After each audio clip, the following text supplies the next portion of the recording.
পরের দিন সকালবেলা ডিব্রুগড়ে হোটেল থেকে আমরা ব্রহ্মপুত্র নদীর ধারে ছট পুজোর আয়োজন দেখলাম। এখানে ছট পুজোটা বেশ বড় করে পালন করা হয়। তারপরে তো আমরা ব্রেকফাস্ট খেয়ে রেডি হয়ে অরুণাচলের দিকে রওনা হওয়ার জন্য তৈরি হয়ে গেলাম।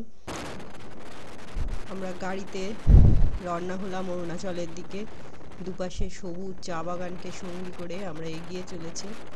গাড়িতে আমাদের সামনের সিটে বসেছে রূপম দুটো বাচ্চাকে নিয়ে, মাঝখানে আমরা মেয়েরা বসেছি, আর আমাদের পেছনে বসেছে আমাদের টিম লিডার রাজা, আর তার একদম পেছনে বসেছে আমাদের ফটোগ্রাফার সোমনাথ। আমরা এগিয়ে চলেছি তিনসুকিয়ার দিকে। তিনসুকিয়া এখান থেকে প্রায় 1 ঘন্টার জার্নি।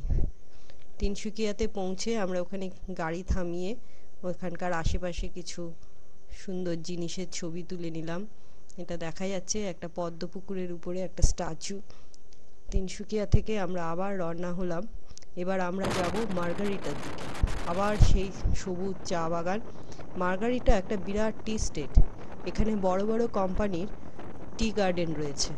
জায়গাটাও নাকি খুব সুন্দর। মার্গারিটাতে পৌঁছানোর পরে দেখলাম সত্যিই জায়গাটা খুব সুন্দর, তাই আমরা গাড়ি থামাতে আবার বাধ্য হলাম। সবাই গাড়ি থেকে নেমে চা বাগানের ভেতর ঢুকে চা পাতা হাতে ধরে দেখলাম।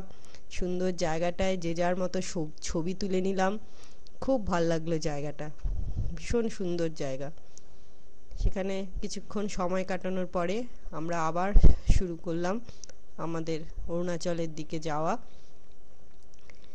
কিছুক্ষণ পরেই আমরা পৌঁছে গেলাম অরুণাচল আর আসামের সীমান্ত নামচিক বলে চেকপোস্টের কাছে। সেখানে আমরা আমাদের পারমিট দেখিয়ে অরুণাচলে যাওয়ার পারমিট জোগাড় করে নিলাম।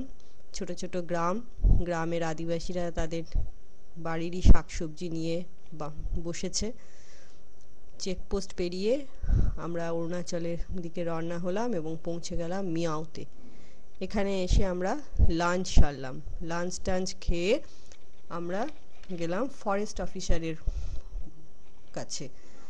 ফরেস্ট অফিসারের এখানে আমাদের সমস্ত কাগজপত্র পারমিট দেখিয়ে আমরা নামফাদা ফরেস্টে ঢোকার জন্যে আমাদের পারমিশন জোগাড় করে নিলাম।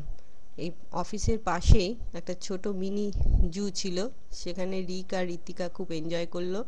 ওখানকার আদিবাসী বাচ্চাদেরও আমরা খুব মিষ্টি দেখতে, তাদেরও কিছু ছবিও তুলে